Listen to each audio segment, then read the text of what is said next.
I'm Hilary Heidi, a producer at Bioware. Let's take a look at game progression in Dragon Age: The Veilguard. Over the course of this video series, we'll cover skill progression, item progression, and companion progression. My goal is to build a rogue assassin who darts around my enemies and strikes them down with poison blades. In order to craft this build, I'll need to invest in the right skills, find and upgrade gear, and ensure my companions complement my strategy. Let's start by looking at skill progression. As you complete missions, find codex entries, explore the world, and kill enemies, you'll level up your class. Each new level grants more health and unlocks skill points. The Constellation skill tree is where you spend points to unlock new skills. Each class has a unique skill tree and can specialize in a specific form of combat. Specializations unlock at level 20. Rogues can specialize as saboteurs, Veil Rangers, or duelists. I'm going to build toward the duelist specialization, which emphasizes agility and poisoning enemies with necrotic damage. There are 4 types of skills: traits, passives, abilities, and ultimates. Traits are activated by button combos. The Riposte trait launches a powerful counterattack after a successful parry or defend. Passives are skills that are always active.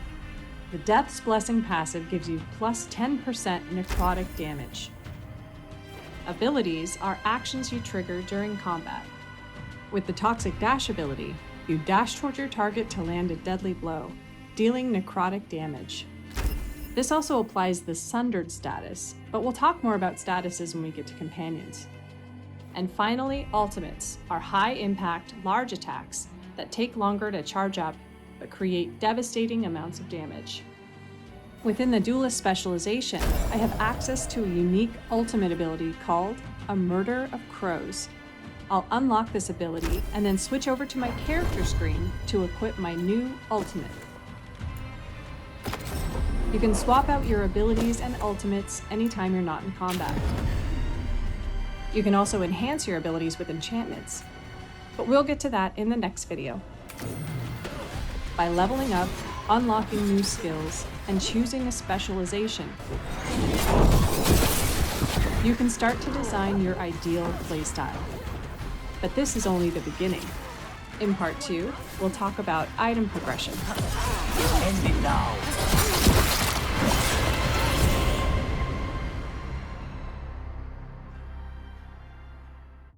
Let's take a look at item progression in Dragon Age: The Veilguard. Your character, Rook, can equip up to 9 items.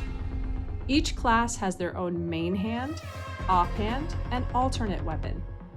For example, my rogue has a sword, a rapier, and a bow for ranged attacks.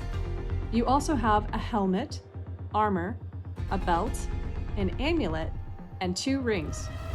You can acquire items in 2 ways. The first is by visiting vendors in faction stores. The higher you raise your reputation with each faction, the more items become available for purchase. The second way to acquire items is simply by finding them in the world. For example, while exploring the Necropolis halls, I discover a new main hand weapon, the Enchanted Longblade. Every item has stats and properties, as well as a rarity, ranging from uncommon to rare, to epic, to legendary. This uncommon item has high physical damage and stagger stats, along with a property that deals plus 20% final attack damage, making the final blow and attack chains more powerful, perfect for my melee-focused assassin build. But what if I want to make it even better? At the heart of item progression is the Caretaker's Workshop. The Caretaker is a mysterious entity that has set up shop in your home base, the Lighthouse. I go where I am needed, Dweller. Now, I am here. Here you can upgrade item stats and enchant your items. The workshop has its own rank, 0 to 10. You can increase this rank by finding Caretaker mementos out in the world, or buying them at shops. The higher the rank, the better your upgrades. When you upgrade an item, you'll spend the required resources, and that item will get a stat increase. At the same time, its level will increase by 1 until it matches your current Caretaker's Workshop rank. A higher rank unlocks new enchantments. These can be applied to an item or ability, imbuing it with a unique property. For example, I can enchant my main hand weapon with plus 25% more stagger to quickly set up enemy takedowns. I'll also add an enchantment to one of my abilities, Toxic Dash, to increase its crit damage by 25%. Your companion's items can be upgraded and enchanted as well. More on that in the next video. But the workshop rank affects more than just the items you bring to the shop. Anytime you find or buy a new item in the world, its level will match the current rank. So if your current rank is 1, new items you find will be at level 1. But if your current rank is 5, new items will be at level 5. And if you find or purchase a duplicate of an item you already own, 2 things happen. Prepare yourselves. First, the level of your existing item will jump up to match the Caretaker's Workshop rank, increasing its stats. The item will also be empowered, unlocking a property and increasing its rarity. Buying a duplicate of my offhand weapon, the Duelist Blade, bumps up the blade's stats, unlocks a property that applies necrosis to enemies I hit with riposte, and changes its rarity from uncommon to rare. So it's a good idea to keep leveling up your Caretaker's Workshop, because the higher its rank, the better your items will be, whether you're upgrading them at the workshop or finding them out in the world. Another item type you can find or buy are runes. Each rune provides a passive bonus to your build, as well as an active bonus you can trigger. Up to 3 runes can be slotted into Rook's Lyrium Dagger. I'll slot in this Scorch rune, which allows my otherwise necrotic-focused build to deal out fire damage. But skills, items, and upgrades aren't the only elements of creating your build, because in the Veilguard, you're not fighting alone. Nice hit! In Part 3, we'll talk about companion progression.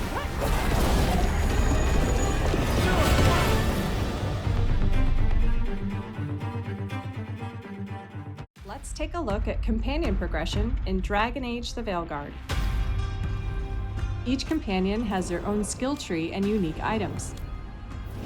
They can be equipped with a main hand weapon, an offhand weapon or keepsake, armor, and a trinket. Some gear, such as this Corvid cloak on Lucanus, can enhance my character's build.